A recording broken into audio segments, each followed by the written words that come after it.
Welcome back to the Real with Joseph Lappin. I am Joseph Lappin. Hope you guys are having a great Sunday afternoon. Welcome into the Real. If you're new here, please like, subscribe, and share. I really appreciate that on the way in here. Hit the subscribe button for me, and yeah, hit the like button as well. Helps us promote this video more in the algorithm. So please hit the like button, and yeah.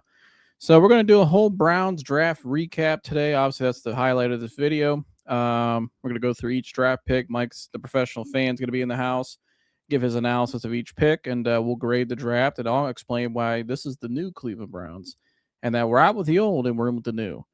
Um, but before we get to the positive thing, because it was a great draft for the Browns, and I think a lot of people mainly feel that, not just locally but nationally, it was a great draft. But we'll get to that in a minute because that's some positive news. Obviously, finally the Browns look like they're building something heading in the right direction. But not so good is the Cavaliers.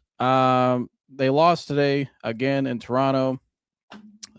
Today they lost 93-89. Just got done watching that game an hour ago. Offensively, one of the worst offensive games I've seen in the NBA in a long time. With all the points scored nowadays, to see a 93-89 game was pretty unique nowadays because you're not usually seeing those types of scores in this modern NBA. And then they lost the last game, 126-104. Lost by 22 points and got absolutely blitzed in the fourth quarter. So I'll talk about the Cavs real quick, and we'll get it out of the way because this should have been a 3-1 coming back to Cleveland. When you watch the first two games, I went on this show with my guys, Tune In Sports and Humble, and I said this is over. Like the Cavs are too much. They're too much firepower for Toronto. Toronto, they have no rim protection. The Cavs are getting whatever they want, and the Cavs are playing their style of ball that I think they're winning basketball formula. That's a winning basketball formula for them, which is playing more inside out. Right? They got Evan Mobley involved early on in games. Jared Allen involved. They were attacking the paint. They weren't forcing threes. They weren't settling for threes. They weren't even looking for the three. They were pushing the ball more inside. And then defensively, they had great on-ball pressure. They were rotating really well. Forced a lot of turnovers on Toronto. They weren't turning the ball over as much. I mean, they were doing okay, right? They were playing really efficient basketball. And I said, man, this Cavs team right here, if they could do this, they can win the East. No problem. I mean, if they play like that, they can beat anybody, right? And so I thought they'd go in the game 3 in Toronto and win the game. And then I figured, well, okay, maybe they'll lose game 4. Maybe Toronto will try to win one at home. And they'll come back and close it out here in Cleveland in 5. But watching the game today and then yesterday, especially because, draft night, obviously I watched some of it because we were obviously covering the draft. So I had my eye on it and I went back and watched it. And I feel like the Cavs offensively, that game, they were okay for most 3 quarters. It was a back and forth game. It was just they had bad defense that game. Their rotations weren't that good defensively in that game. I thought in game 3, the rotations were terrible. Not good on-ball pressure. Couldn't get timely off defensive rebounds because of the rotations. Guys just not covering the pick and roll properly, not stepping up. We gave them a lot of open threes and looks. Like, I thought defensively they just had a mess of a game. And I feel like, okay, maybe that's their one game in the series on the road where they just fall short. All right, I'm thinking, okay, they're going to come back and win this game today, game 4 in Toronto. Well, today, obviously, there was good defense for both teams, considering they both held each other under 100 points. But and both teams just shot the ball horribly today. But the Cavs, though, I feel like the Cavs today, this loss could be one that I don't think it'll cost them the series. But it makes me suspicious again that I don't think they're a legit title contender. Because I watched games like today. You're on the road in Toronto, right? You lost the last. You're still up 2-1. You win this game. You go back home. You go up 3-1. You're probably going to win it at game 5 at home and close it out where you get extra rest that you need when you want to go on a deep postseason run. But the Cavs in the fourth quarter of this game, I'm watching it, and I'm just like, Donovan Mitchell, he had 8 points going into the fourth quarter. Now he scored 10. He came out and scored 10 up to like 4 minutes left. I'm thinking, okay, great. And they were up by 4. I'm thinking Donovan's going to close this game out, right? He's carrying the team on his back. This could be one of his defining moment games in the postseason, right? Was not that great. The team was shooting like shit for crap for 3 quarters, and he comes out there in the fourth quarter, puts the team on his back, and wins them and wills them and wins the game. And the Cavs just shut down. I mean, defensively, they couldn't get a stop. They couldn't get offensive rebound, Toronto was getting any offensive rebound they wanted. The Cavs couldn't get any rebound defensively. And then offensively, they could not get a good look in the last 2 minutes. James Harden had this guy, James Harden. This is it for him. This is his last shot at winning a championship, I think, here in Cleveland. And he wants to get paid again this summer. This guy had 2 open looks in the fourth quarter. One of them where he was literally 15 feet from the basket, of even that, and the guy fell down. He just turned around. All he had to do was just make an easy, just little shot that he shoots probably millions in warm-ups all year, and he missed it. Then he missed another shot before that for 3. I mean, it's like this guy, he just can't deliver in the fourth quarter right now. He can't come, at least today, he couldn't come through. And then Donovan in the fourth quarter could not make a shot. Mobley and Allen gave you nothing today down low. And then the rest of the guys today, not a whole lot. I mean, and I just think the Cavs as a team right now, these last 2 games, they've slowly reverted back to the things that made me concerned about them all year, about their bad defense at times, not rotating properly, not getting back, just lack of effort. Like what I saw in Game 3 was just bad effort defensively. Just they look like they act like they just won the series and like, yeah, we'll just go out here, maybe drop this game, win the next one, but just bad effort. And then today offensively, the last 2 games, they reverted back to a lot more of their threes. Because the first 2 games for the Cavs, right? The first 2 games, the Cavs shot the ball more inside out, but they were a lot more efficient from 3 because of that. They weren't taking a lot of bad threes. A lot of the threes they had were generated from just the offense, and they were wide open looks. The last 2 games, though, I watched the film from the Game 3. Donovan's, I remember this one play from Game 3 I saw in the film where Donovan literally had Evan Mobley open, running on the baseline for alley. All he did was just throw it for an alley-oop. It was 3 seconds left in the shot clock. Instead, he looks and throws it out to Dean Wade for 3, and he bricks it. And it's just like we're constant. Now they're going back to their old habits of looking for the 3, living and dying by the 3. Can't get stops when it matters most in the fourth quarter. And the offense, the rebounding right now defensively has just been bad the last 2 games. I mean, and you look at the totals, the Cavs in the Game 3 actually out-rebounded Toronto, but it's the timely rebounds and the clutch moments. They cannot get a rebound right now, which is insane. You have 2 7-footers down there. You got a 6'9" guy in Dean Wade when he's out on the floor, and you can't get a rebound. Even James Harden at 6'5" as a guard, we cannot secure a defensive rebound in the timely possessions. The last 2 games, the stats for you guys.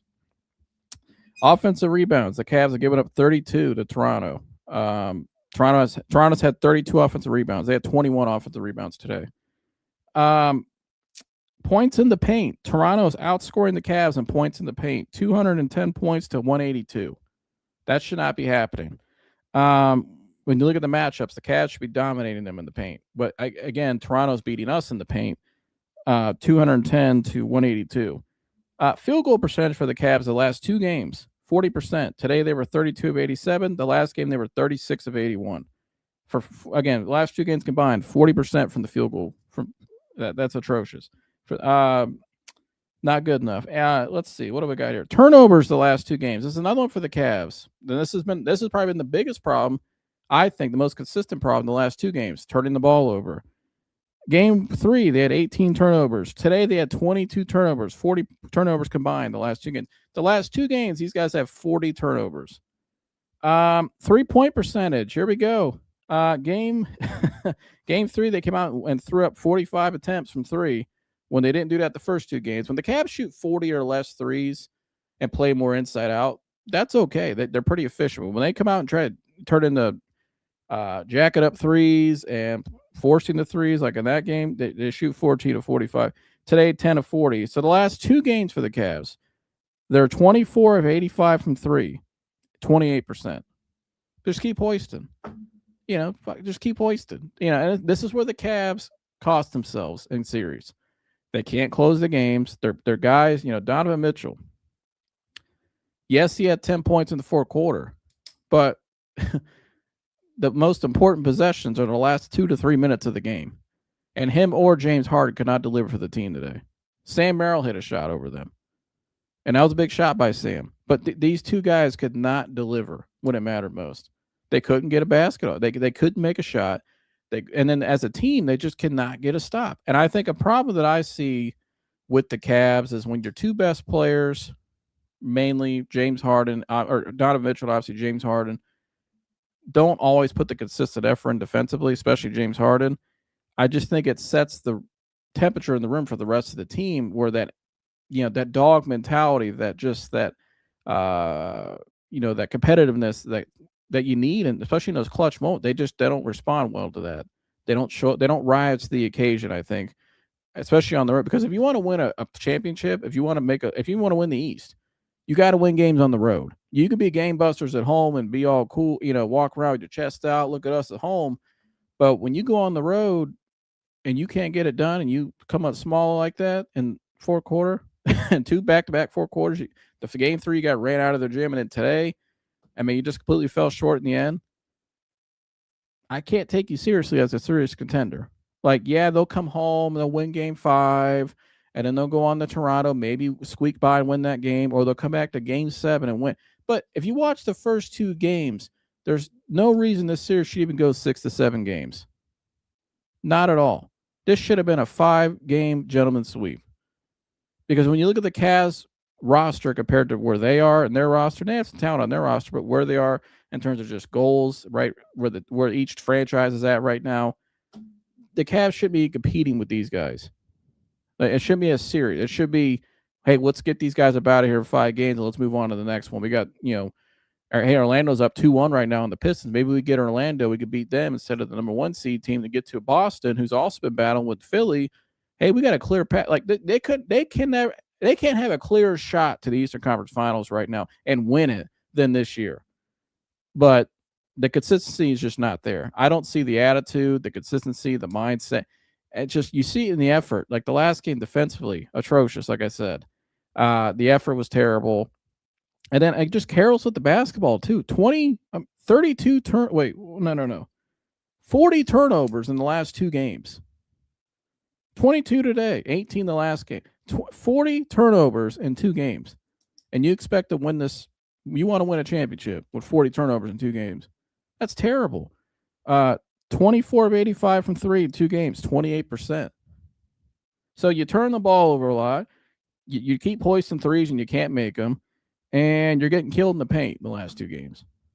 And you're giving up a ton. You're giving them tons of offensive rebounds and timely moments. And key moments of the game, excuse me. I mean, I don't know. Again, I tried, I came up here after game 2 with my guys Tune and Humble, and I was up here. I would, we're gonna go and what a lot of people were saying, this team, they're gonna beat Toronto, and it's Devontae, or it was LeBronto, now it's Devonto now, and Donavanto, I think my guy Tune said, and we're gonna sweep these guys up out of here. And Brandon Ingram, called out his coach to build a series, and I'm like, oh yeah, this is a wrap. You had their foot on your neck. You had your foot on their neck, and you didn't take them. And you allowed them to get back up, and now they have you pinned against the wall, and you're sitting there panicking, going back to your old habits that have always cost you in the playoffs.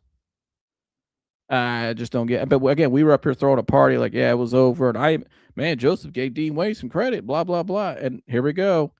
Right back to reality with the Cavs. They're just not a serious contender. They're just not. They are. I can't take them seriously. They don't act like a championship team. And what really bothers me about this Cavs team sometimes, especially with the top players, you know who I'm talking about, is whenever stuff goes south in the middle of the season. Oh, so-and-so may not re-sign. So-and-so may ask for a trade this summer. Blah, blah, blah. The Cavs may have to blow it up. He may want out of Cleveland. Talking about Donovan. And it's like, none of you have won a championship. None of you have even ever competed for a championship other than James Harden, who made it to the finals back in 2012 with KD and Russell Westbrook on that Thunder team when he was the 6th man. And then he almost, every time since, though, when he was on the Rockets teams, he couldn't get him over the hump and make it to the, he's not, ever since that 2012 finals where he was the 6th man, he hasn't carried a team actually to the finals and got him over the hump. He's fallen short. Donovan Mitchell has never even come close. None of these guys are actual, like, have ever won a championship, but they walk around they're champions. Like Donovan Mitchell sitting there talking about, yeah, I may not like those headlines don't just happen by accident.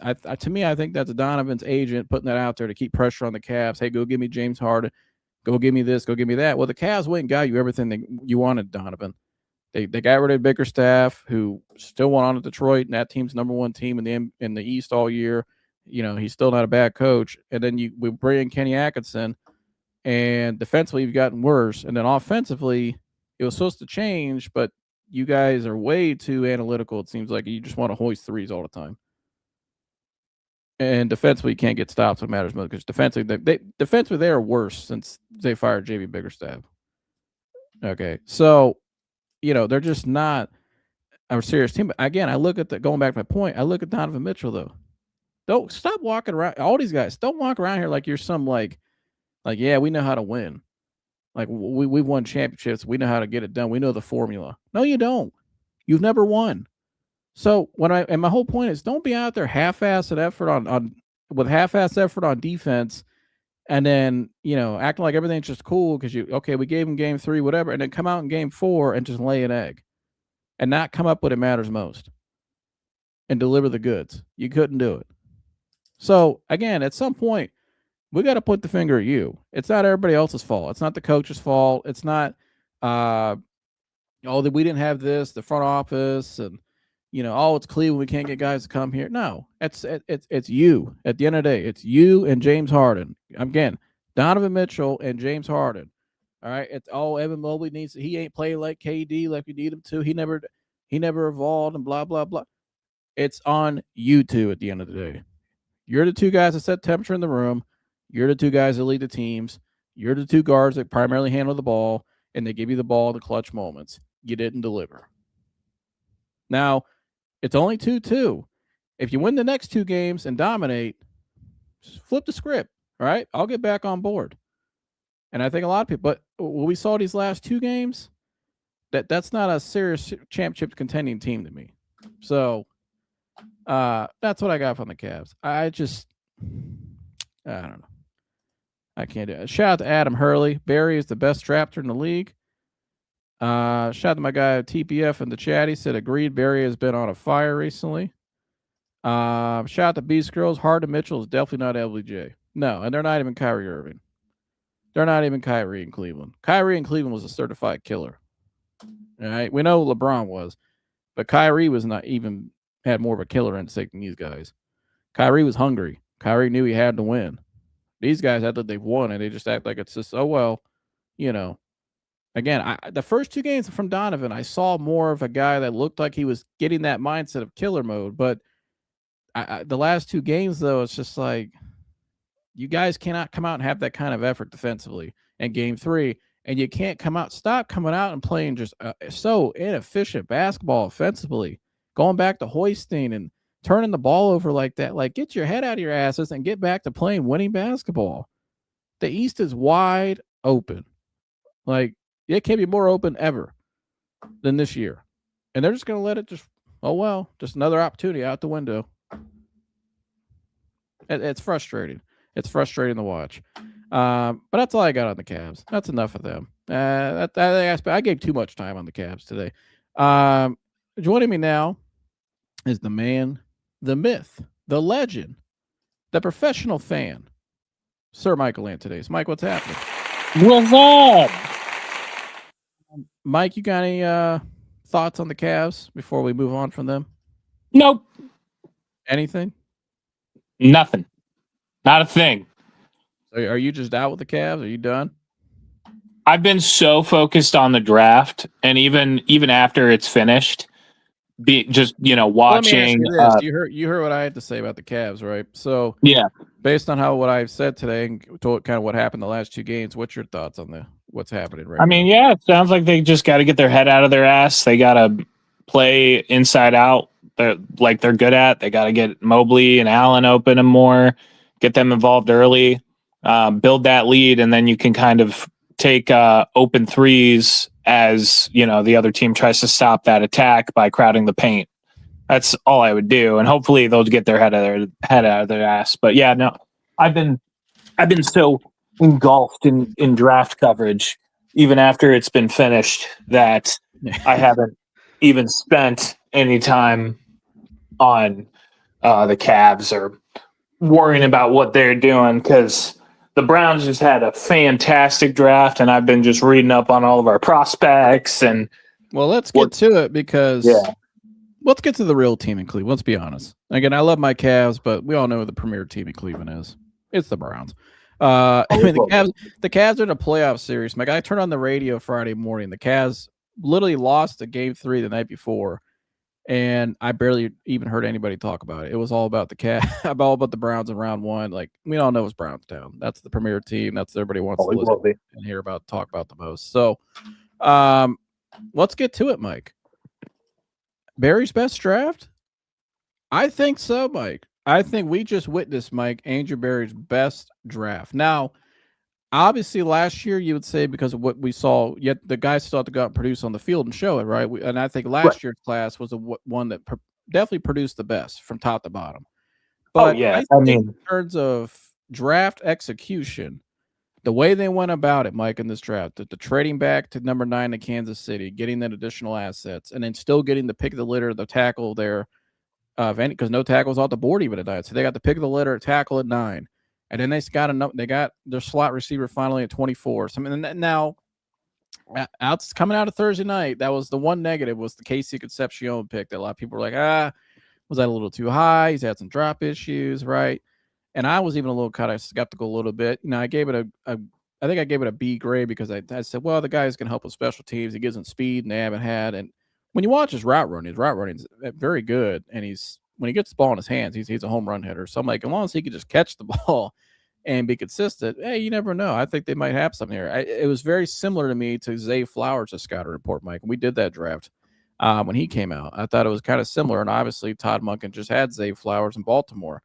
But I said, let's see what they do day 2. Remember, we wrapped up the stream up down at the setup here at our live show on Thursday night. I said, let's see what they do Friday night, because that's really going to be the real meat and potatoes of the draft, I think, for them. That's where they can really separate themselves and really build something here. And boy, he came out there Friday night. Mike and I got together and watched it. And I said before we got off the stream on Thursday night, give me Denzel Boston. He's still on the board. I even said trade up and get him if you need him. And then obviously we were talking about Emmanuel McNeil-Warren, who a lot of people thought was the second best safety in this draft, maybe second or third after Caleb Downs. There's either him or the Thieneman kid from Oregon. Yeah. And we were debating to take Boston or him. Well, they stayed at 39, Mike, got Denzel Boston. They must have known some teams weren't going to take him, because San Fran did the typical classic San Fran pick with a receiver. It's some guy that nobody's even talking about. They take him right there in the 30s. And then we get Denzel Boston. And then here's where Andrew Berry, to me, Mike, won the draft for me after just the 4th pick. Emmanuel McNeil-Warren was still, I don't know why he was falling, Mike. I know Daniel Jeremiah had him as like the top 15 to 20 players in the draft.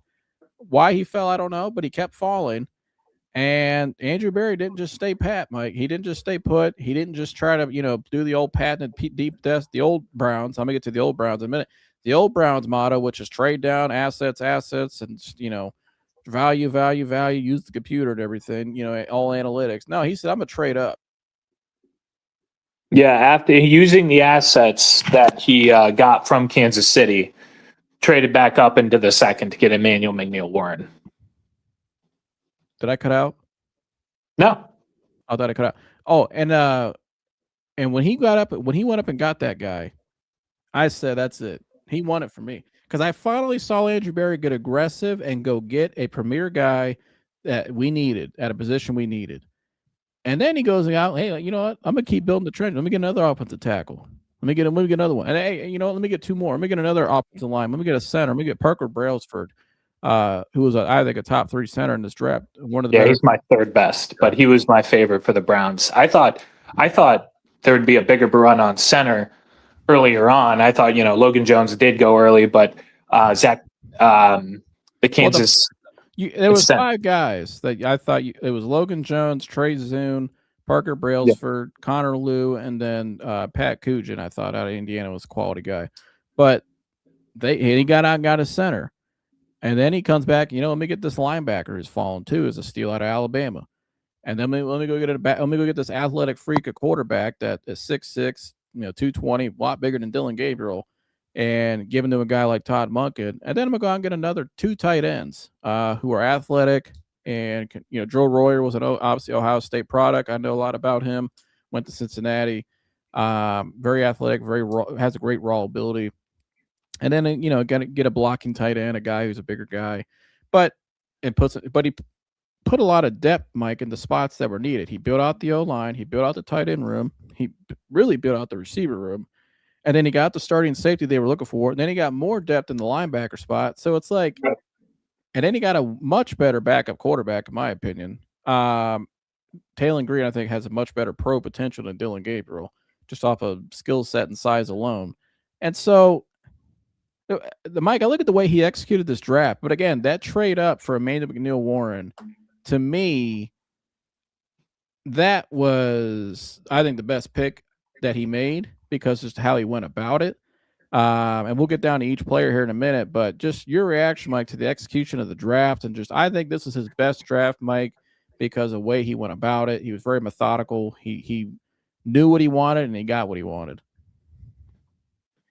Yeah, I mean, I agree with all your points. I mean, best draft compared to last year, we shall see. Last year we got all those extra picks, including the extra first that turned into Casey Concepcion. But as far as like saving and revamping the offense in one off season, he succeeded, in my opinion. He got, he got 3 of the players that I thought would be difference makers, and then a player that I didn't even expect them to be like in the running for, who is still one of my top wide receivers in KC Concepcion. I thought they were going to target more of a Denzel Boston, which they ended up doing and just getting him later. But the execution, the trading back, getting extra resources in the 3rd round, still getting your top tackle, getting your a solid wide receiver, Yak Master, KC Concepcion, who, when he turns on the Jets, I don't know if there was anybody better in college football when he turns with the ball in his hand and just turning on the Jets. He's like uncatchable, super elusive player. Obviously, small we'll problems get to with drops. Of each player here in a minute. But, okay. But yeah, overall, the execution of the draft, totally fantastic, like masterful. Also, let it be noted that he did pick up 2 4th-round picks in the 2027 draft. Even after all these trade ups and trade downs, he's still netting 2 4th-round picks next year as well. And that's a great point. I forgot about that. Thanks for bringing that up, because that could, obviously we're hoping Shador is the guy this year. Maybe even if one of the guys that were Deshaun maybe somehow goes back to Houston, Deshaun, or Shador just takes over and says, I'm the franchise guy. But if not, obviously next year's draft, it looks like you're going to have some guys that are definitely coming out that we expect to play well, perform. Dante Green being one of them, or Dante Moore being one of them. At least you got some more assets you can use if you have to get aggressive next year, Mike, just in case. You always want to, you're trying to win now and you want to build what you have now, but you always want to have a future as well. And so I thought he did a great job at, like you said, getting assets for the future, but also building what they need right now. I thought it was excellent. Yeah.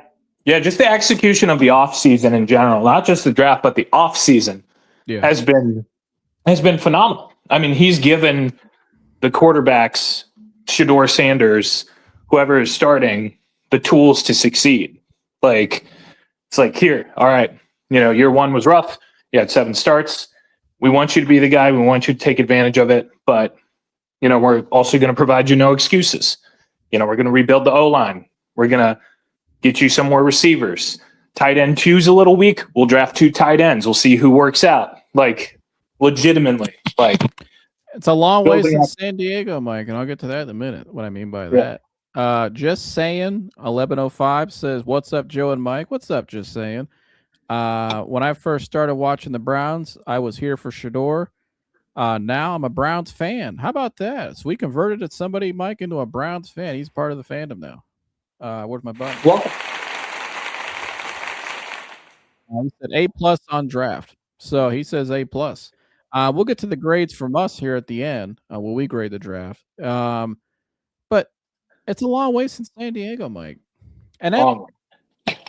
biggest thing that stood out to me this weekend, going back to last year. Let's go back to last year, actually. So remember last year, remember November of 2024, Mike? Remember Anthony Lima went on the local radio and said that Paulie Podesta seemed like he was getting phased out of the organization. Remember that? Yep. And that was a lot of the rumors people were hearing behind the scenes, and we react to at the time. And obviously, I did some of my more famous videos I've ever done on this channel were videos where I, pointed out where I thought Paulie Podesta was hurting the organization with the draft selections and all the years, and just the team construction and the philosophy. I thought it was a wrong way to build a franchise. I wasn't taking a personal shot at him at all, but I just thought, hey, this guy, he shouldn't be running a football team like he was. He was basically the president of football for the Browns, like Michael Lombardi wrote in his article after they lost to the the Commanders on the road back in 2024. Remember that we got to that game, he said it. He goes, everybody knows this guy is like the real president of football operations for the Browns. That's what he was. He had Haslam's ear. He was running the whole Moneyball scheme here in Cleveland. And it worked in baseball for some areas, but not really. But he brought it to football, and the Browns were the team that were he was using that to kind of test it out on for almost, I think it was 10 years. So, but going back to, again, 2024, we started hearing he's getting phased out more because John Watson had gotten hurt. And that was kind of like the end all be all for that experiment, was getting Watson, having this air raid offense. Remember, they shifted their offensive philosophy after 2020. Yeah. And we had Stump Mitchell on, who was obviously on the staff at that time when they went to playoffs the first year. And we asked him about it. And, I know Stump told me behind the scenes too that, he said Podesta would a lot of times would sit in the meetings and give his input on stuff with the coaches. So he had a lot more input than people. And people argued with us, like, of this channel for years. I remember I had people leave comments saying, "Oh, that's fake," and they should have listened to him. He wanted Sean McDermott. I remember somebody said he wanted Sean McDermott. We should have listened to him more. Blah blah blah. And I'm thinking, hey man, number one, Sean McDermott still hasn't won a Super Bowl and keeps falling short in the postseason. That's another thing. But number two, the proof was in the pudding at the time when I said it. The way the team was heading, it was not good. It was a dumpster fire again, and they were back to a complete rebuild pretty much. And so by the end of 2024, that's where they were, and it was pretty clear and obvious to us on this channel. And I said from the jump, and I know Mike, you eventually came around that year and said, this guy ain't helping us, especially when we looked at more of the evidence and just the past videos and stuff I was bringing up. Eventually we all were in agreement, like, hey, this guy needs to go.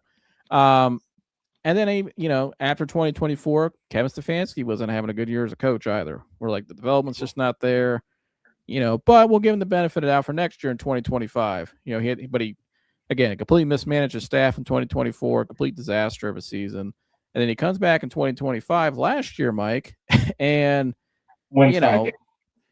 it's just the same debacle with the quarterbacks beginning of the season. They're thinking having 4 guys on the roster and just thinking Dylan Gabriel was better over anybody else in the room. Exactly. And just, and I think what you saw was, yes, Podesta back in 24 was slowly getting phased out, because I think when you look back at the draft last year, some of the picks were really good, and what some of the picks that weren't as good were kind of analytical, like taking Dylan Gabriel in the 3rd round. I don't think this new Cleveland Browns Mike would have done that this year. And I'll get to that why in a minute. We all know who was pulling those strings last year. Just like when Kevin goes to Atlanta, the first thing he does, hey, go get me the left-handed short quarterback and Tua Tagovailoa. So we all know who the 2 guys there with the X's who were pulling those strings. I think it's pretty clear now who really wanted Dylan Gabriel last year. And that's my opinion, Mike. I think do you agree with that as well? I think those 2 guys were the ones that wanted Dylan more than anybody. Oh, yeah. I mean, it's all but confirmed that was Kevin Stefanski's, pick directly was Dylan Gabriel.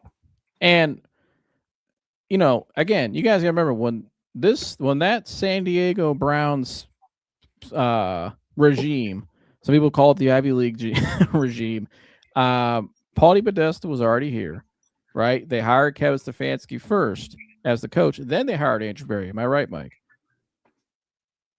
Correct. Exactly. Right. So they hired the coach first, then brought the GM in last. And the GM basically was still taking orders from the guy on the far right there for the last 5 years. And so when he slowly starts to get phased out, right now it's like, okay, now it's down to a coaching issue. Let's see what the coaching looks like. And we saw last year, Mike, coaching wasn't. It was not very good. Again, I don't think Kevin's a bad guy, but from what I've heard about Kevin from people that were on his staff, obviously one I had on the show I just mentioned, he's just kind of a passive guy, not very outgoing. When they fired Alex Van Pelt was the real glue of that staff. Like Albert Brew reported at the time when they fired him, and got people on the staff said that too. And I think Kevin just, in my opinion, Mike, Kevin still needs to prove he can actually be a real leader as a coach and develop a locker room and develop players and a culture. I think he has a shot to do that. Maybe he'll do that now in Atlanta. Maybe Paul Podesta ruined everything. I don't know, but I think he just wasn't, to me, not a head coach I would want. That's just me.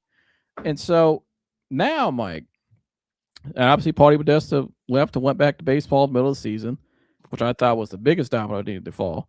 And then we got rid of the coach. Now let's get a real football coach in here. Let's get somebody here who can develop a quarterback, Mike, who's proven, somebody who can, has won before. He's actually been a winner as a coach. He won in college. Top 10 offense the past, he's 3 years?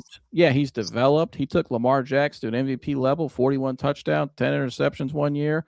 Like, we need somebody who's legit to come in here. And somebody also, Mike, who's a culture setter, an alpha, not passive, not, and that doesn't have that passive mentality that could piss a player off or divide a locker room.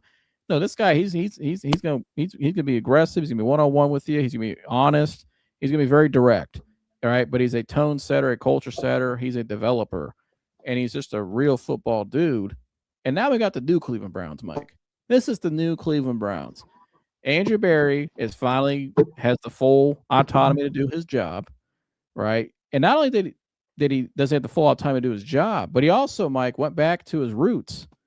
Obviously he was a Howie Roseman kind of guy. He worked with Howie Roseman, came up under that, but he also was with the Colts back in the 2000s. And obviously Tom Telesco right there was part of that when they had those great offenses and they drafted really well. Like, he's been around. Andrew Berry, Mike, you look at his career record, he's actually been around successful guys, which is why I used to sit there and think, why is this, when they used to make some of those moves in the past, I'm like, this guy knows better. Like, he's not, I don't think Andrew Berry, when you look at his background, like, he didn't come from like out of nowhere. Like, he wasn't I don't think he was some like full analytical guy. Like, he has been around smart football people. But I think now that they got the two elephants out of the room and they've rebuilt it with a real football coach, and then he brought in his guy Tom Telesco, who has a pretty good history of draft choices on offensively. And Telesco is obviously in the room this year with him, helping him a lot, and has helped him really this offseason with just a lot of the. He's kind of like been like he doesn't have an official role with the Browns, Mike, but it's almost like he's kind of like a top advisor right now for the Browns. So, right. Which I'm fine with because it's working. I like what we're doing. So again, Andrew Berry and the Cleveland Browns finally, the best thing that happened to them was Dee Podesta leaving. And then also, they made the biggest move they had to make was getting a new coach. And then Andrew Berry has said, hey, let me get some help from some real football people in the community, guys that are proven and have actually built teams with real offenses. And let me get my boy Telesco back up in here. And now we have the new Cleveland Browns, Mike. And so, Mike, I'm not surprised at all that the Browns are already turning around. Again, we are a long way from San Diego now, folks. We have gotten out of San Diego. Again, Paulie Podesta, if you don't know what that means, obviously he was the chief strategy officer for the Browns, which basically was the president pretty much president of the team for since 2016 all the way to 2025. And the guy lived in San Diego, never was in Cleveland. He lived in San Diego and was always and living across country, but a big part of the organization in Cleveland, Ohio. And so, again, we're a long ways from San Diego, Mike. And I think you just saw it. And look at the dramatic difference. And this is why I went on and did all those shows back in 23 and 24. I did all those episodes talking about why they need to move on from these people, why they need a big change, why they need to get back to having a football foundation first with their people in charge, and how you will really start to build a team then, right? And look at all the other successful organizations to do. Why aren't we doing it? We're the furthest thing from it. And then, Mike, they finally got some changes made, and look at the dramatic difference in 2 years. And really, just this year, this offseason alone, look at the difference already. We're a line from San Diego, Mike. Your thoughts? Yeah, I mean, complete restructuring. I mean, change of approach.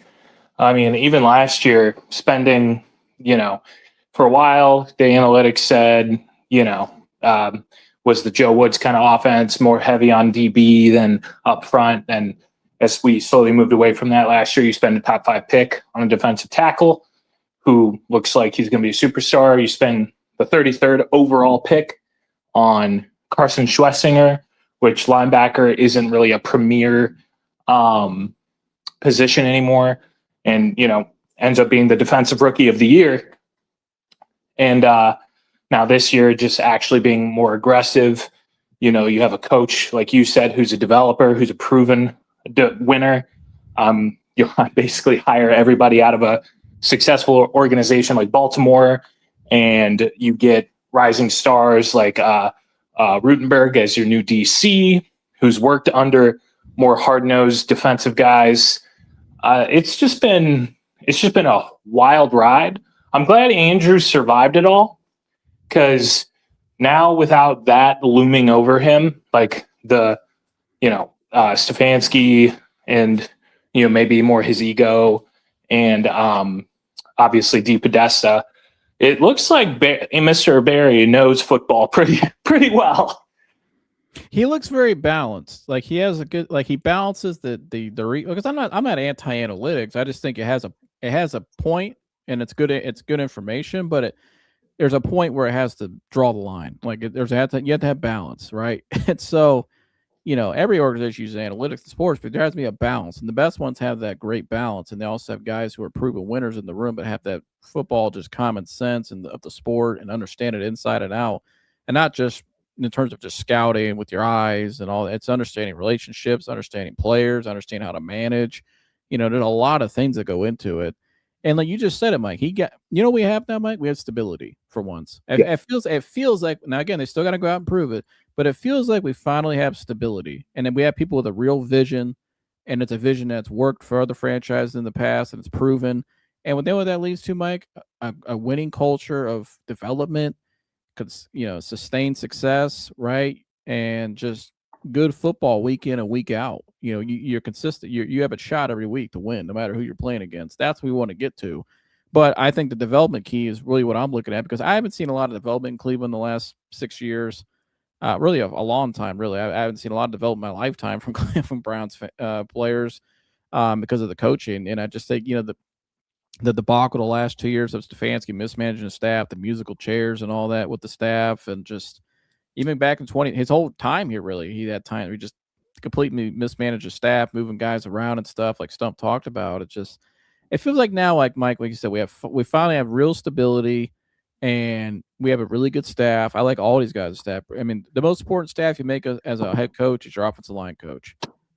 And he went out and got one of the best in the business. He went out and got George Warhop. And when you see George Warhop in that meeting, Mike, with Spencer Fano, I mean, he just looks like just a dude. I mean, this guy, George Warhop, is a bad dude. I mean, we finally got since Bill Campbell, we finally got a real deal offensive line coach. It just feels like, Mike, we feel like a real football franchise. Like we're heading towards becoming a real football franchise finally. I agree. And we, like we can really feel like how the other successful organizations feel. And so, again, a long way since San Diego, and we're going to get to the draft picks here in a minute. Now I'm gonna let Mike go down each one and kind of give his analysis, professional fan of each one. But I'll get some of these comments real quick. Appreciate you guys for tuning in on a Sunday afternoon. We have a good amount of people watching right now, so appreciate you guys. Shout out to Ken Mack. He says, I got to say, it's already refreshing watching Monk and tell Mary Kay to shove her feelings up her butt. You can already sense the difference. This team is going to be fun, I think. I think they're going to be very fun, Ken. And Mike, I don't know. I'm not going to talk about other report, but I'm going to say that I did see, I know what these guys are talking about. I know you saw it the other night where he was talking about the music at practice, and he said, I'm going to tell the neighbors they could just move. And then he just called him out. Like, why are you asking about quarterbacks? You could ask about Miles next, too. I love Todd Monken, Mike. I think he's exactly what Cleveland He's needed. a he's Just a a breath of fresh brash air compared to what we were used to. It's man. very different approach. He fits the city, Mike. He actually fits the city. Yeah.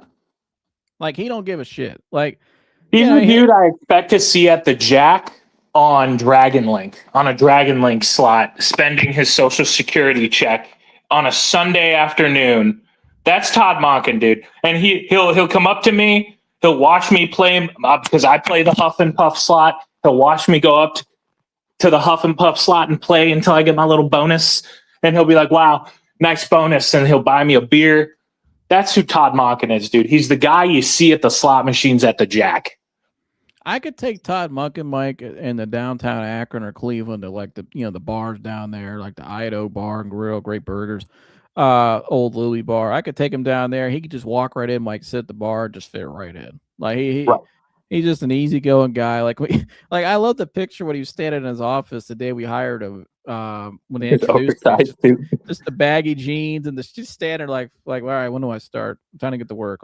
Like he also like I don't care about any of this shit. Can we just get to work already? Like like you know what I mean? Like this is our kind of guy, and that's what we needed. When to build a culture, you got to have somebody that really fits who you are. You got to know who you are. We're not LA.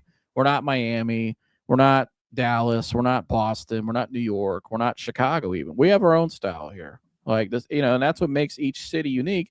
And that's why you got to have a culture. You know what I mean? Again, I'm not a Pittsburgh fan by any means. Obviously, I'm a Browns fan. I can't stand Pittsburgh.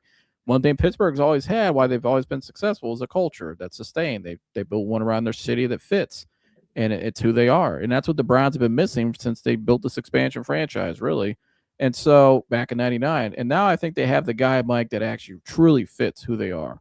And it has not only does he fit who they are, but also he's a legit. I think you could just tell he's a legit leader of men, and just the way he talks. I'm watching him speak to the team, Mike, after the voluntary workouts, and I'm just like, I haven't heard a coach talk like that, Mike, to a team in a long time in Cleveland.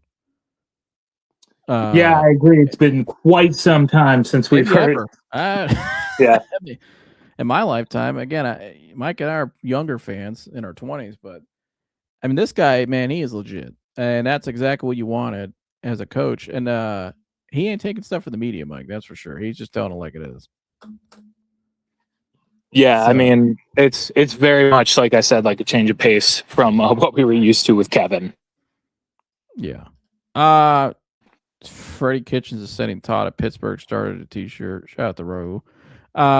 Adam Hurley, 2 receivers in the first 2 rounds for Shador. What? I'm excited about it.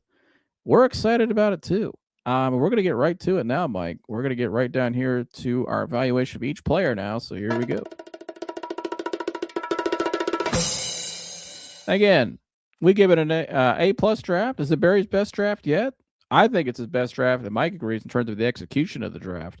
Now we're going to grade the total draft at the end here. Will we each grade it? But Mike, let's start here. Let's go down to each player here. Let me get the recap up here from ESPN.com. Fair use. Shout out to ESPN.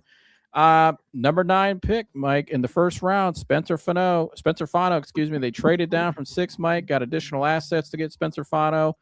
Again, this is from Matt Miller, some of his post-draft analysis. Is coming into the draft, the Browns needed to address the offensive line, perhaps with more than one selection. And Fano, they get the most versatile offensive lineman in this class.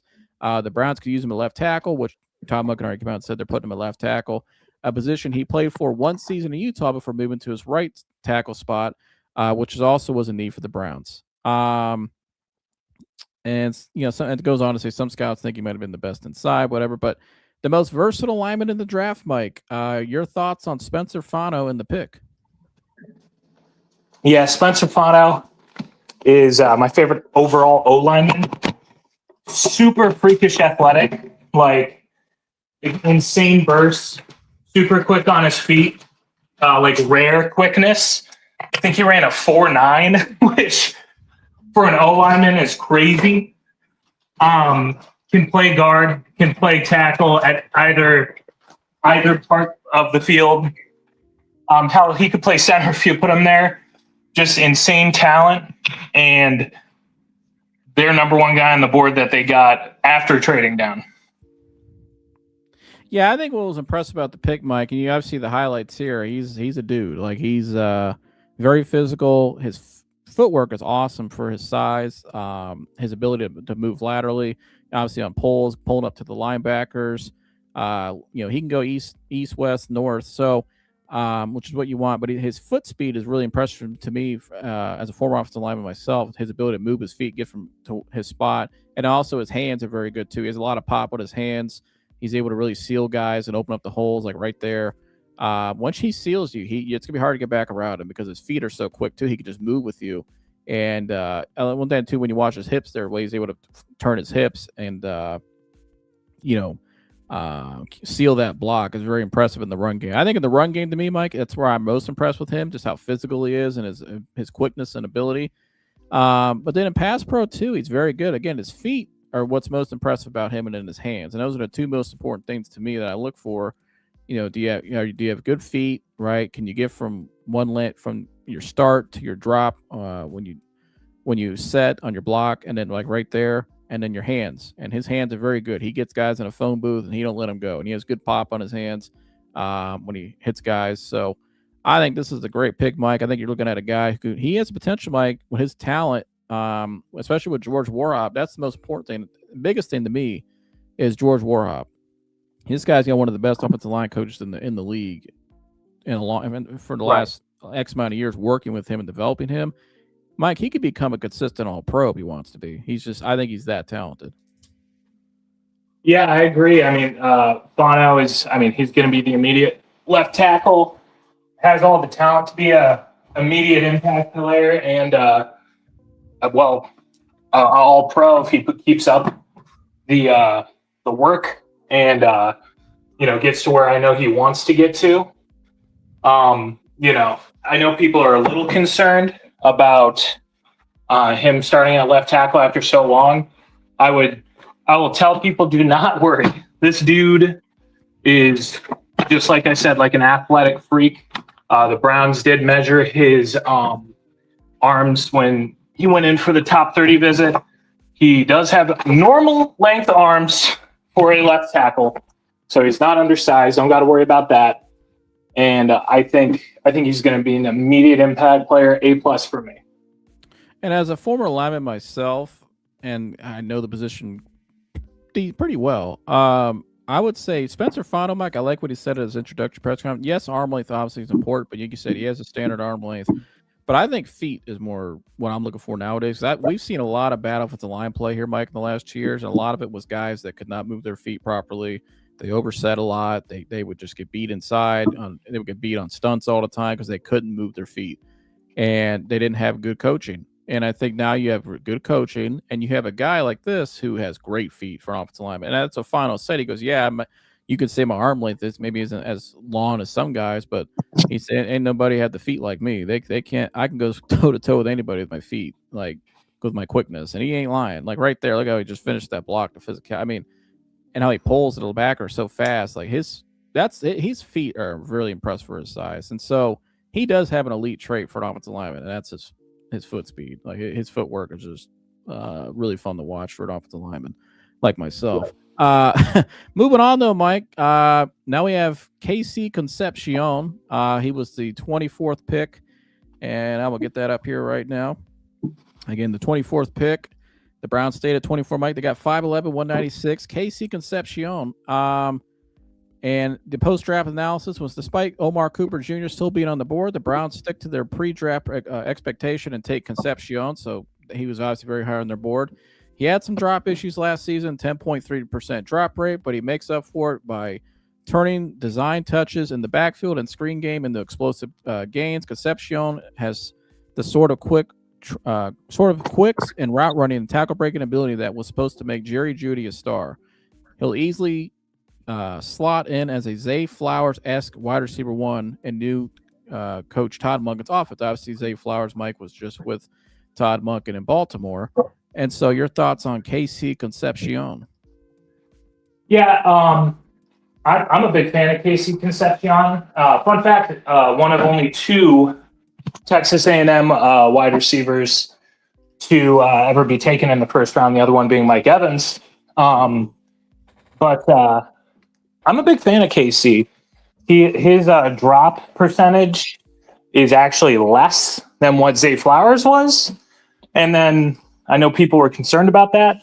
But one thing you got to ask yourself is, like, can you live with the drops if the plays that he's making are phenomenal? Like, if he drops 2 passes in a game, but still has, 100 yards and 2 touchdowns, are you going to be complaining about those 2 drops? Big fan of him. Really nice young man. If you watch his presser, really, really brave kid. I think he's going to fit in really well here. Just a explosive player with the ball in his hand. You can run him in short yards, short yardage routes up the middle, take some pressure off of Harold Fannin, and he can take those short yardage routes the whole length of the field, as you're seeing now in this clip. There's 2 things I like about this kid. Number one, he's a home run hitter from anywhere on the field, literally anywhere. Right. And that's an elite trait itself.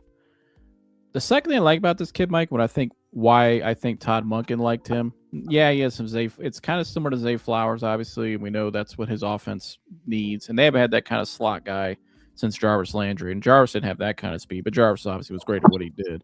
But the kid himself has really stood out to me. When I've learned more about him and just his background and some of his own personal things, and just I went back and watched a lot of his NC State highlights, and he stayed in state. He's a North Carolina. He's a Carolina kid, and so he was at NC State, and then he transferred to A&M. But when you watch his NC State highlights, you watch the dog mentality I saw. This dude was a dog. He was physical. He was hard to bring down, dragging guys to the end zone, and he carried that to A&M. He had a great year last year. Obviously, he had the drop issues, but you watch his full career, though. I like the character. I like the mentality. I like he's a home run hitter from anywhere in the field. He has an elite trait with his speed, and I just like the kid, Mike. I think they believe. I think that's what Todd Monk. Again, it's not always about the numbers and all that stuff. It's sometimes, and I think what Todd Monk was thinking here with this kid, when he sat down with him, is like, you know what? There's something about this kid I just like. I think he could become a really good player, maybe great. I just think he has an elite trait again. And let me, my staff, coach him up. And I think that's what the Browns are banking on here, Mike. Like, Todd Monken has confidence in him and he and his staff. Let's take a kid like this. We did it with Zay Flowers in Baltimore. Why can't we do it here? Right. And the kid has the mindset. I think I like this kid a lot. I like listening to him. I like his demeanor, his mindset. And I think he wants it. And again, this is the same guy, Mike, who wrote a letter to every GM in the draft saying, "You'll regret passing on me. I'm the best receiver in this draft." He's very confident in himself. So, again, I think this dude's the best. He's a dog. I like him. I like him a lot. After night 1, I was kind of down a little bit. I was kind of iffy. Wasn't bad. I wouldn't say I was down on him, but I was just kind of like, I don't know. So I learned more about the kid. Then I heard them talk about it. And I listened to him talk more. And I'm like, you know what? I'm going to roll with this cat. I like him. So I like that pick a lot. And then Mike, my favorite pick of this draft in terms of like the player they got. Now, well, not my favorite pick, but he was one of my favorite players going in this draft. Reminds me a lot of Chris Olave at Ohio State in terms of the route running, and just how fluid and smooth he is for his size, even at 6'4". Again, we have Denzel Boston here. Oh, Mike, a lot of people didn't think was going to be there at pick 39, and we wanted him after night 1. We said, man, if you give me Denzel Boston tomorrow, that'd be great. Right. And so actually I'll read his from ESPN about him. Give me 1 second. My apologies. Thank you guys for tuning in. Please, Mike, you need to like, subscribe, and share. Like, subscribe, and share, folks. We do appreciate you tuning in with us and commenting in and all of that good stuff. Let us know what you think about the Cleveland Browns draft or the draft in general. If you are not a Browns fan, let me know how your team did, how you think they'll do here in the future, and all that good stuff.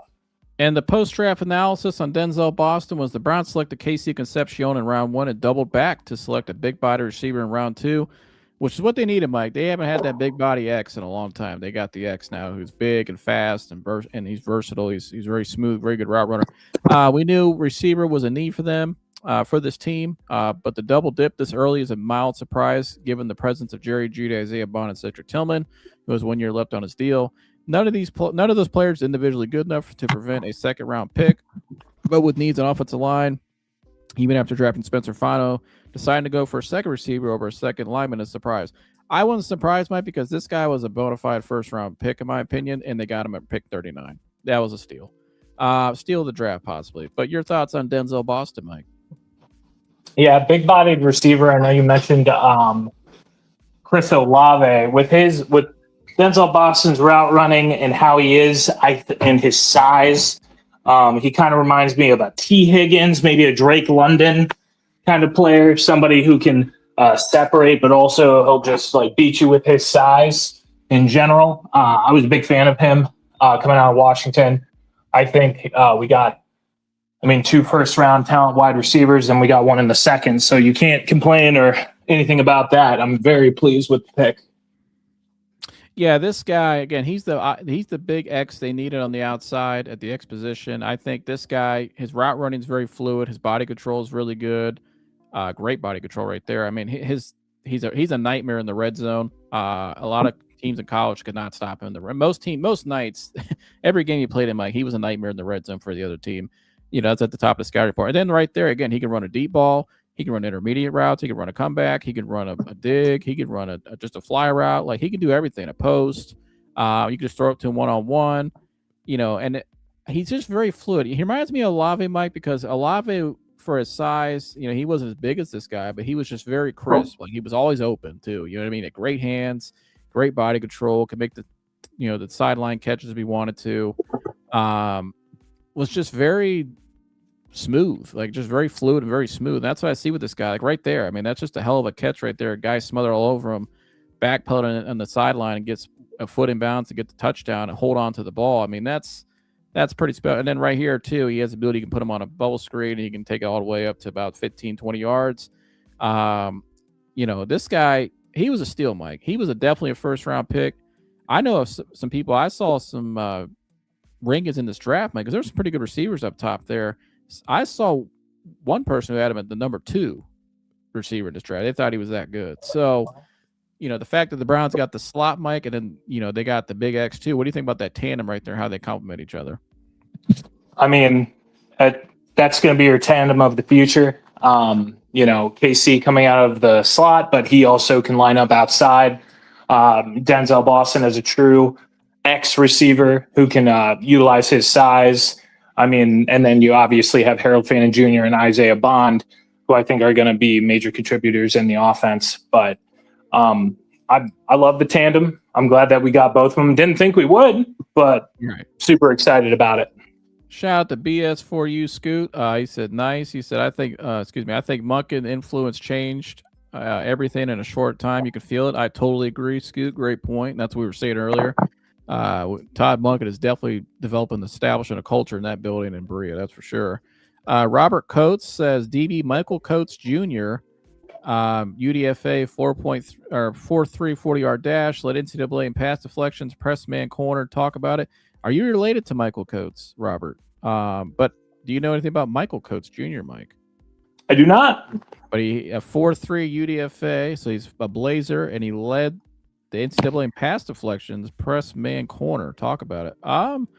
Sounds like whoever's getting him might be getting somebody who could be a gem, Mike. I mean, he's got the speed. He's led the NCAA in pass deflections as a press man corner, which is pretty impressive to lead the country in anything with how many players there are. So shout out to Michael Coates Jr. Hope he gets on a team. Sounds like he'd be a guy who could be a steal for a team if he goes to the right situation. Find the right coaching, people that believe in him, he could definitely become something. But shout out to him. And so moving on now, Mike. The Browns got him, Mike. So he's our UDFA. All right. Well, perfect. I didn't know that. Sorry.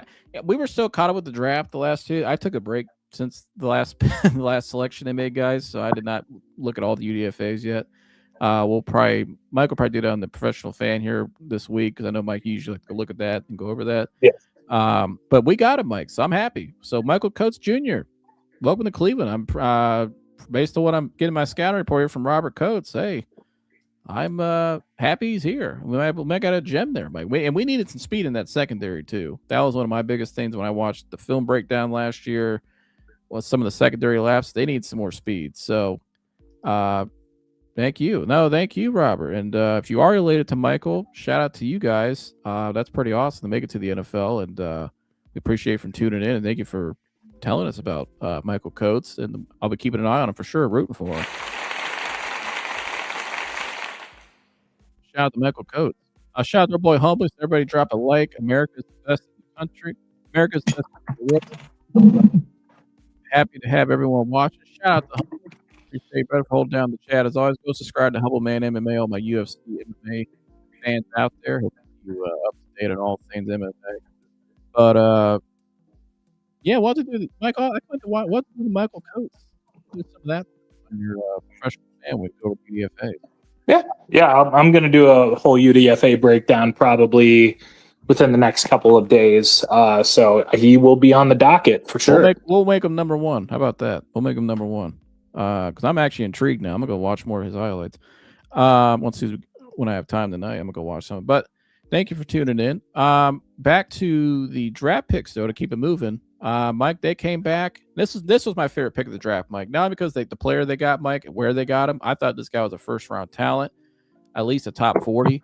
Emmanuel McNeil Warren out of Toledo. But Mike, again, I said at the beginning of the show, they traded back up and got this guy because he was falling. It was a position of need, and I loved it when he did it. And post-draft analysis research shows that players who fall in the draft don't usually perform that much better than you expect from their draft position. But still, the Browns feel they got to feel really good about snagging a safety at number 59, who many people thought was going in the first round. Sure, his 4.5 second 40-yard dash time didn't wow people, but he makes tackles and forces fumbles. Grant Delpit, Ronnie Hickman become free agents after the 26th season, but McNeil Warren might start ahead of Ronnie Hickman. And I think he will, Mike. And this is the kid I'm really excited about, Mike. I think this kid, he could be the safety they haven't had and they've been looking for. What's your thoughts on Emmanuel McNeil Warren? Yeah, I mean, Emmanuel McNeil Warren was the whole reason that Toledo's, him and Quinyon Mitchell were the whole reasons that the Toledo secondary was so feared in the MAC. A lot of draft picks on that team and a lot of NFL dudes. Shout out to Chip Tranum, former Hoban guy, too. Went to the Jets. Yeah. But I thought this player definitely wouldn't be here. I certainly didn't think the Browns were going to get Denzel Boston and Emmanuel McNeil Warren. He's a thumper. He's a ball hawk. He's very versatile. He's kind of the cherry on the sundae for our defense, which already has, Myles Garrett, Denzel Ward, Carson Schlesinger, Mason Graham, amongst others. So I think it's just legitimately just the rich get richer when it comes to our defense. So I never thought I'd say that about any Browns position group, but in our case, the rich get richer with Emmanuel McNeil Warren. And is he a day one starter for you? Oh yeah, easily day one contributor. Two things on this kid I got real quick. Number one, any football player I ever played with, Mike, or against that had his nickname had man in it. This guy's nickname's E-Man. I played with some guys named Man, E-Man. Those guys are pretty good players usually, Mike. I'm just gonna tell you right off the bat. All the mans I played against, they were pretty damn good. That's number one. Number two, the tape speaks for itself with this kid, Mike. He's a hard hitter. He's a ball hawk. He can play up in the box. He can play 40 yards downfield and cover one half of the field. He's everything they needed at safety, I think. And I think with the coaching, he'll be able to get it done. And I know, the story too about the safeties coach writing the note of his name and then writing a heart around it and put it on Andrew Berry's laptop. I thought was pretty cool too. Yeah. In the draft process, that tells you how important they need. And I'm glad. And that's why, again, shout out to Andrew Berry for going up and getting this guy and I'm clapping because they needed him. That was a big position. That was a big need. That was really the only big void on defense they still had, as well as the defense played last year. That was the big void they had, and they filled it. And so, but you know what I like about this kid, Mike? Going back to what I said about KC Concepcion, I like the character. I like the dude. He's just a ball player. He likes playing ball, but he's loyal as hell. This guy could have easily left Toledo, Mike, and went anywhere in almost damn near any other program the country would have gladly took him. He stayed at Toledo because he said they gave him a shot. They believed him, and he wanted to give them his all. And that's the kind of guy when you're trying to build a culture, that's very important to people you put in that locker room. You got to get guys in there that will believe in you and because you believed in them, and they will give you their all. And that's how you start a foundation, and that's how you build a winning, sustainable culture where guys say, hey, man, the Browns, they really take care of their players. They really are loyal to their guys, and that that's just a great franchise to play for. Coach Monk, man, he's just a dude. I love Coach Monk. He literally loves his players, puts his players first. Like that's the kind of guy you want in your locker room. A guy who's loyal to his. This guy stayed in Toledo. Probably left a lot of money off the table too, or decent good amount of money. I'm assuming probably a little money. He stayed. So this kid's a dog. He's a competitor. He's competitive as hell. He's very versatile. He's just a great athlete, just a great football player. Can't get enough of those. But he's just also seems like a really just a great teammate as well, and a foundational piece you want in your locker room. So I love that pick, Mike. And then moving on, they said, you know what, Mike, we're going to stay in the trenches. We need a swing tackle, and that's something you and I talked about. And they went out, Mike, and got a very physical swing tackle here in round 3. Now, Mike actually, after the Emmanuel McNeil Warren pick, Mike, remember they had one more pick. They traded back, and you ended up leaving. So we were like, okay, that's it for the night. So Yeah. And so I went and ran up to the store, and you went home, and I texted you on like 20 minutes later. So then they traded back up. And I'm glad, I saw that. I'm glad they traded back up because they got a really good player, Mike. 6'7", 318 pounds, big boy. Big boy. Who was rated the 12th tackle in this draft. Austin Barber. He said, Matt Miller said at the post-draft analysis, I've been a vocal critic of the Browns draft strategy since I've been old enough to talk, but their front office is putting together a very solid class with the idea of building a foundation for a quarterback to be added in 27 draft.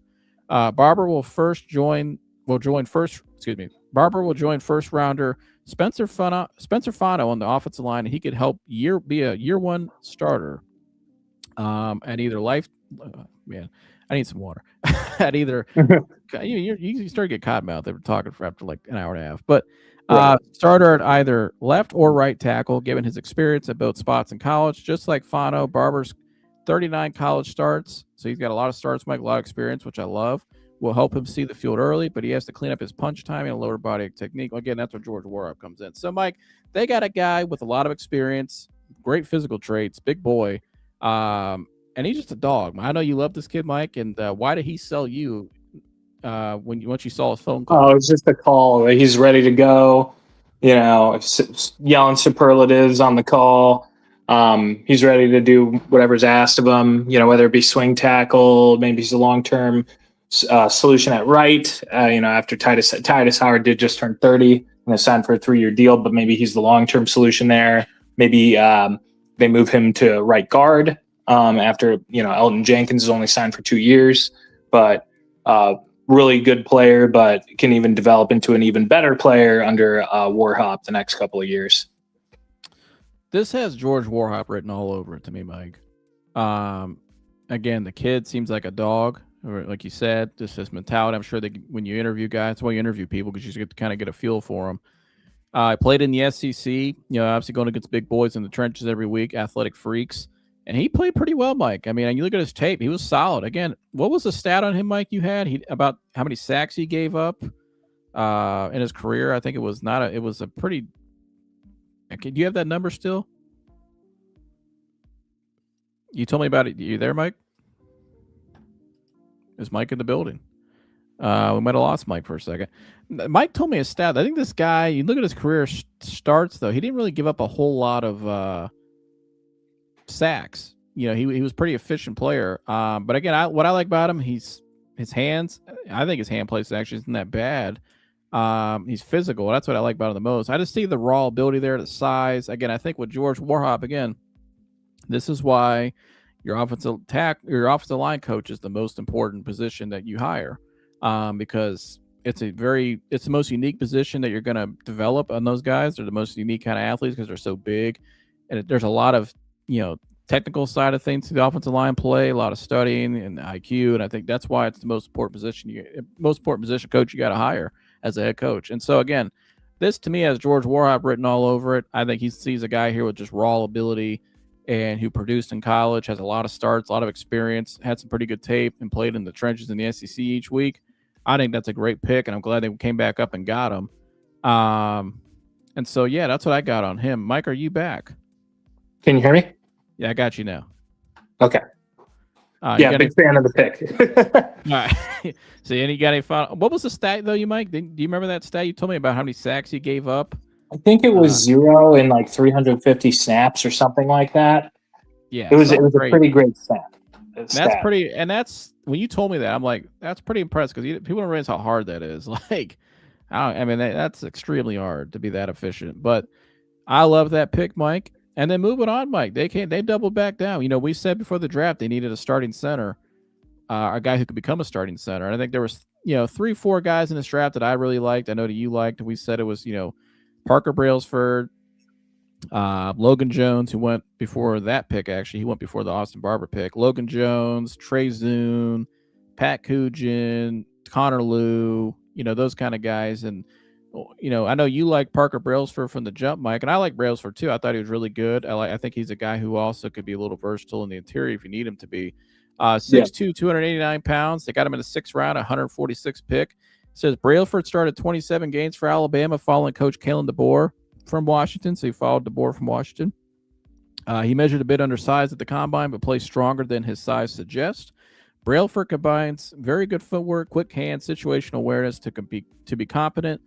To be a competent pass protector. He is also a patient blocker in pass protection, as he will set and wait for rushers to come to him instead of chasing to secure his secured pocket.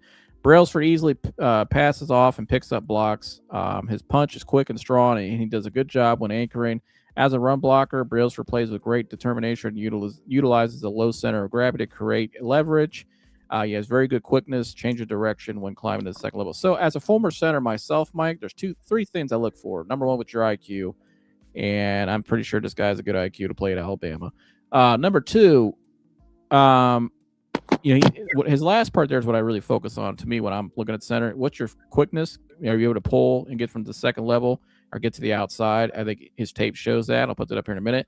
And then also he gets a good low center of gravity because center's usually undersized, obviously, compared to the rest of the guys on the line. They're the shortest guy out there usually. So you have to have good low center of gravity to hold your blocks. You got to be lower than the man that you're guarding and to hold him and have good hands. And I think his tape will show that. Mike, what did you like about the Parker Brailsford pick? You kind of took the words right out of my mouth with Parker Brailsford. I mean, really quick punch, plays really, really, really over his size. There are questions about that, but I'm not too concerned. I mean, his game footage just shows, shows you exactly what you're getting with him. To me, he was my 3rd favorite center in the entire draft, and the fact that we got him with our first 5th round pick was excellent. I think he is going to immediately compete for that starting job with Luke Whippler, and I think he's going to beat him out.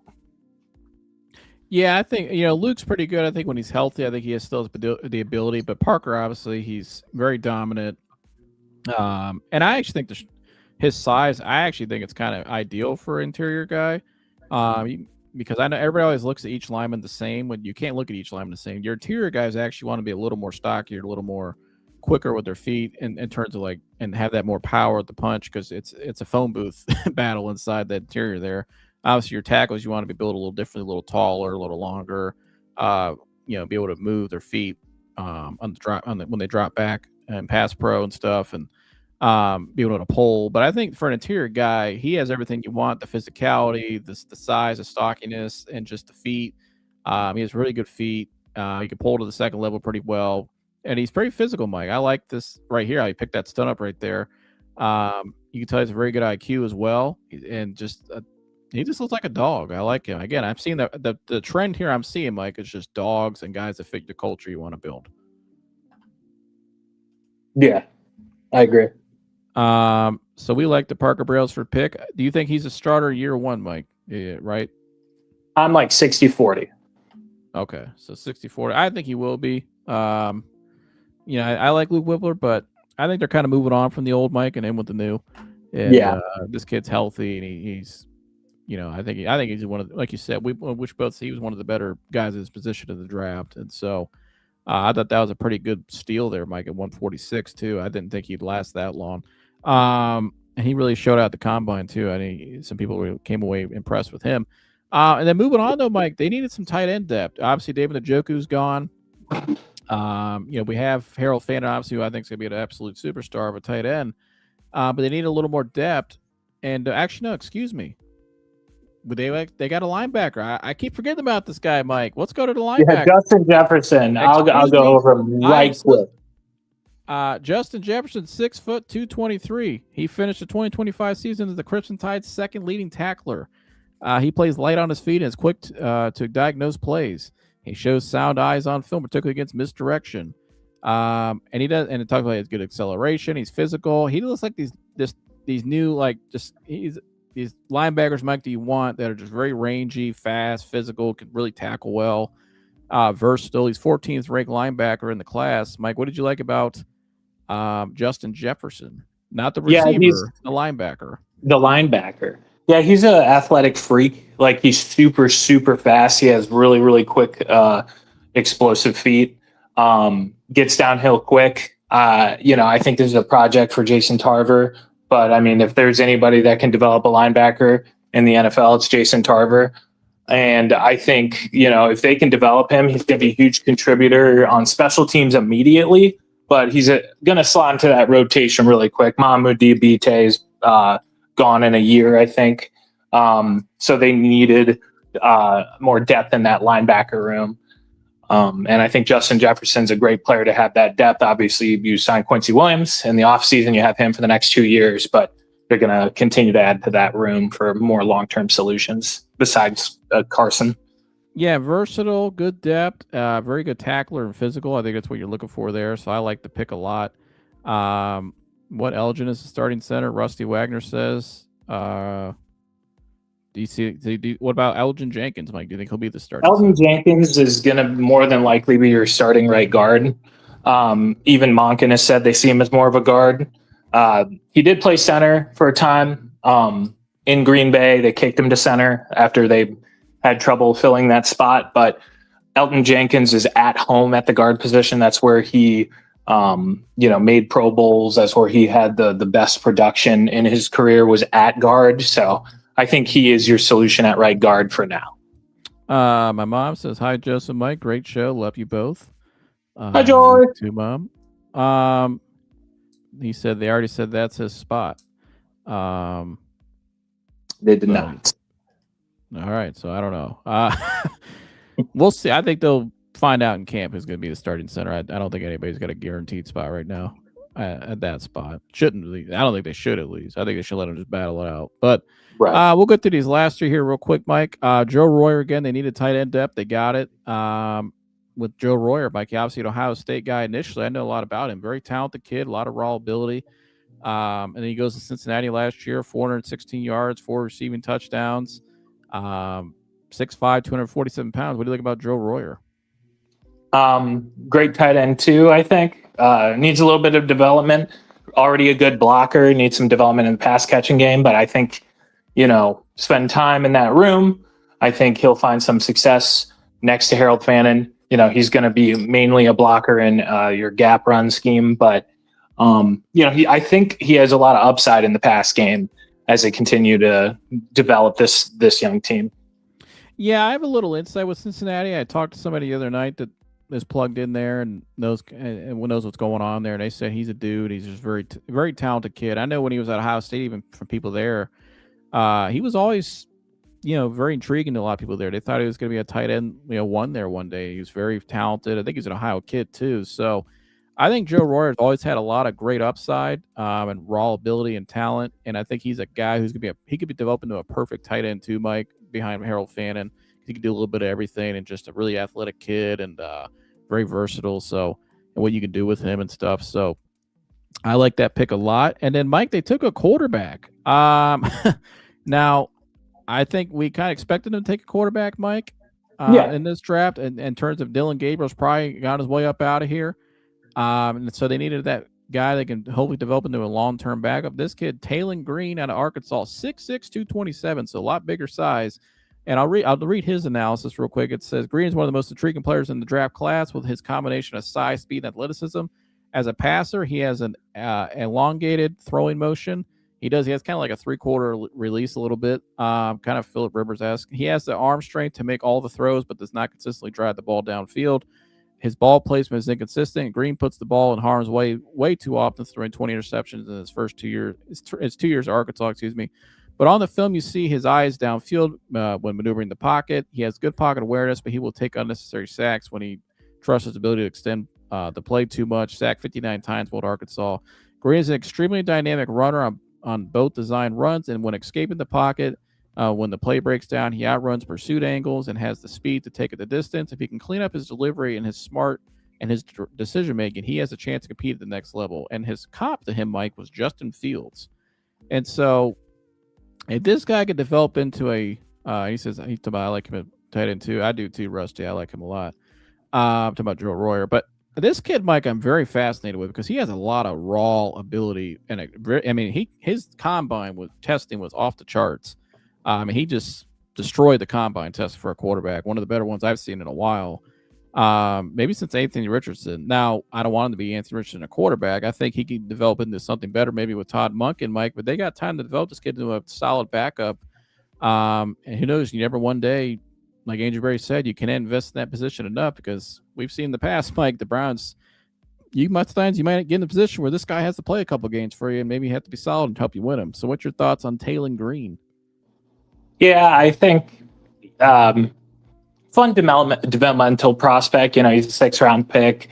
They'll see what he's got in camp to be that third quarterback option maybe. But, long term, he's such an athlete that this could be like, a situation where he could move to a different position long term. Maybe he moves to wide receiver, tight end, running back, what have you, just because he's that good of an athlete. I think you have that option with him.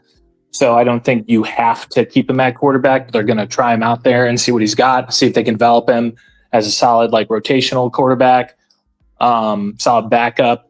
And if not, he's such a good athlete that they probably can have him switch positions and get a pretty decent player at the position.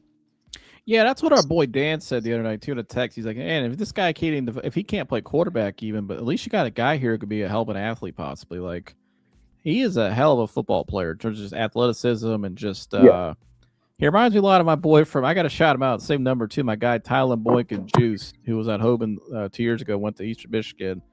Just kind of like the do-it-all guy, very talented, could play quarterback. You could put him anywhere in the field, and he's just a great athlete. I think just a good football player again, and I think they like a lot of those intangibles, just that raw ability and what they can get out of this kid. So I'm fascinated to see what he looks like in camp. That's going to be fun to watch him just kind of progress. I want to see how he progresses and just how he looks at the NFL level. I'm fascinated with him, just his ability again. So moving on here to our last pick. And they got another tight end, Mike, in the 7th round. Again, trying to get more depth in that room, obviously, especially with a lot more of the 13 personnel sets nowadays. You got to have some depth. Full disclosure, there. I know nothing about this guy. I didn't have any time to pick him up to look up anything about him.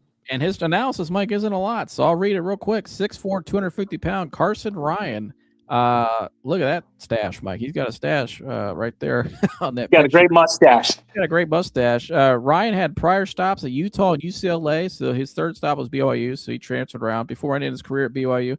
He had his most productive season as a pass catcher in 2025 with 260 yards. Ryan is not a size or speed mismatch, but he does a good job finding green grass. As a blocker, he does a good job securing running lanes and playing with leverage. However, Ryan is not a super powerful player who can sustain long-term blocks. But there's two things I hear from this report, Mike, I read. He is very good in finding green grass. Again, pretty much gets zone. He finds the soft spots and gets open. And the biggest thing there, Mike, is blocking. He's very good at securing the running lanes and playing with leverage. I think that's really kind of what you're looking for there. And again, Todd Monk, let's get a guy that we can coach up.